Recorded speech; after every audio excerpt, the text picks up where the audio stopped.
So we've, with the end of the hammer, we've knocked out everything that's loose and took out some hardware, or bent it over in this case. So we want everything loose out of there. And I'm going to brush out the dust. And then I cut this piece, just kind of hand cut it to fit in here. And we want that to be level.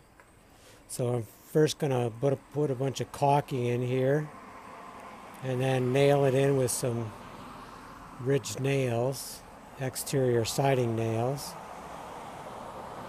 And then we're going to caulk some more, and we're going to let it set, and then it should be ready to put back in. Luckily it's solid down here, and then the rest of it's solid.